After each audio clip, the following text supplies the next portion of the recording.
Hey everyone, welcome to another episode of Scrubs and Software, and today we are talking about this awesome device. This is called Keku. They just launched it last week, and I'm super excited to talk about it.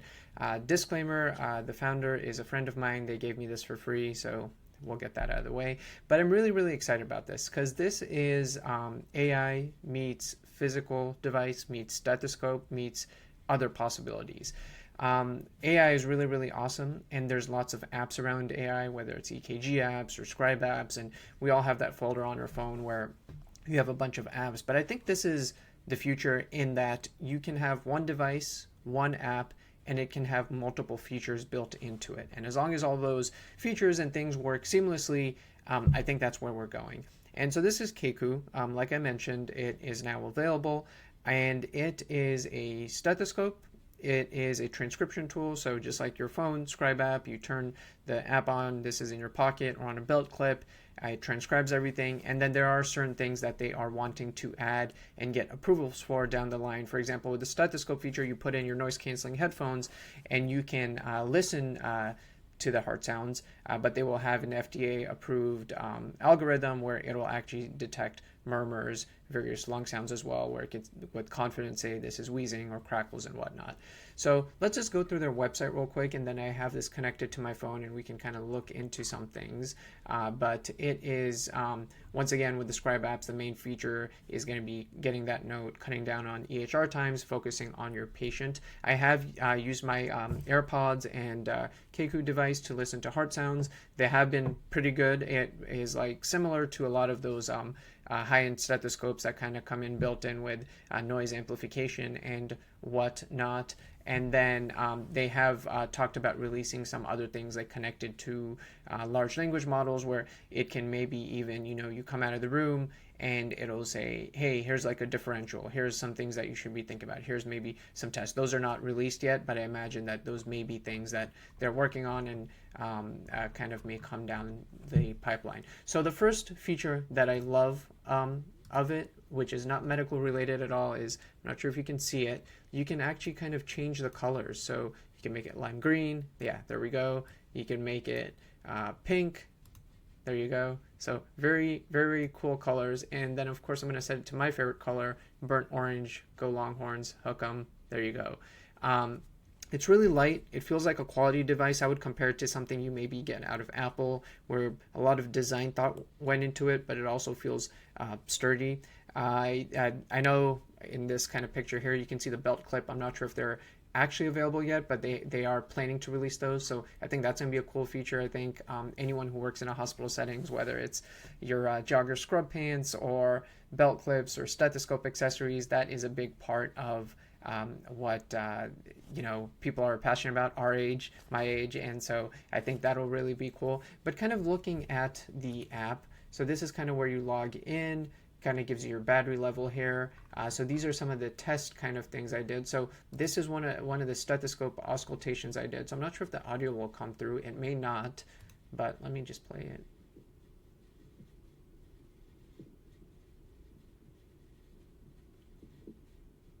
Okay, so that is my heart, and hopefully no one messages me and says they heard something weird, because I don't. I think everything sounds fine. So you'll record it, and you can assign it to a patient, so you could put a patient name or ID number there. You can add in comments, so findings, right? So you could put murmur, wheezing, crackles, rail, stridor. It does both heart and lung sounds. You could add comments and put those under there. You could highlight different parts of it, and maybe you want to comment on a certain part of it and say, let's say, systolic murmur, and then we will click done, confirm, and so that'll get attached to it. And so then that becomes kind of its own little tab where if you just want to listen to that part, you can do it. And then you can also select auscultation point. So where were you auscultating? Choose that, and then click done. And so once this, obviously this is version 1, this just got released, but I imagine this is where the future is headed, right? It's going to be really cool where you can auscultate. The AI tool kind of maybe helps you identify a few things, you confirm that, and then it goes into the EMR.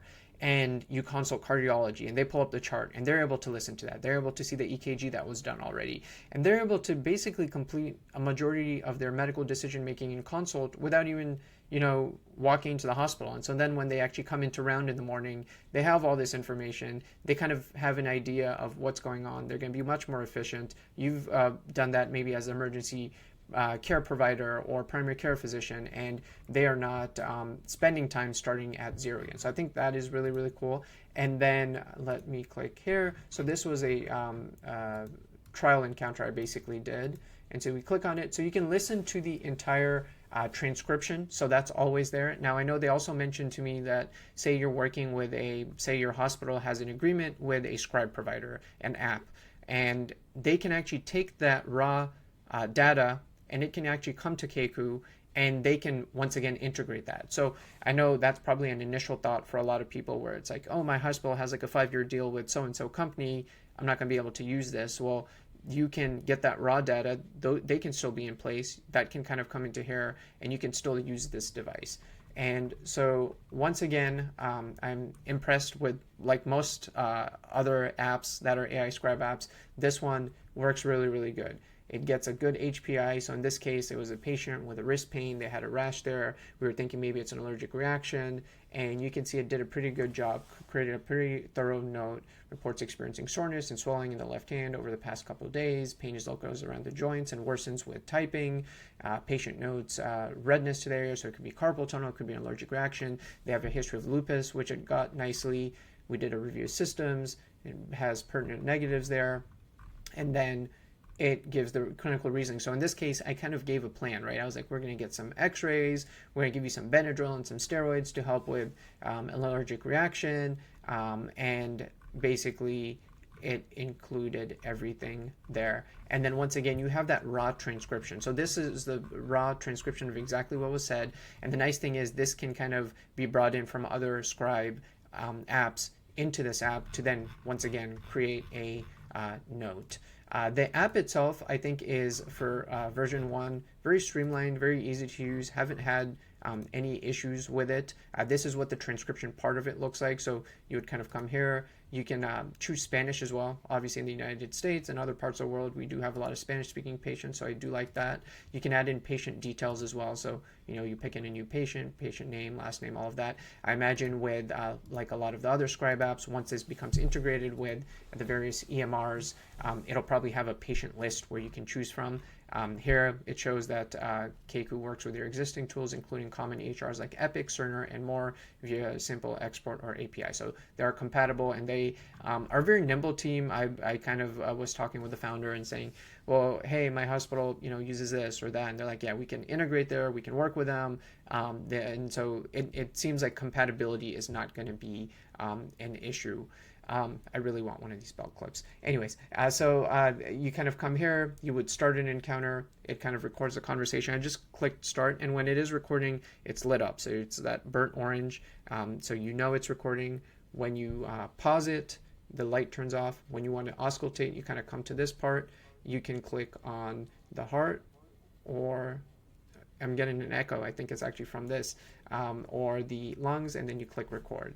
And then you would kind of hold it up to your chest. I'm not sure if you could see that. And then you hit stop.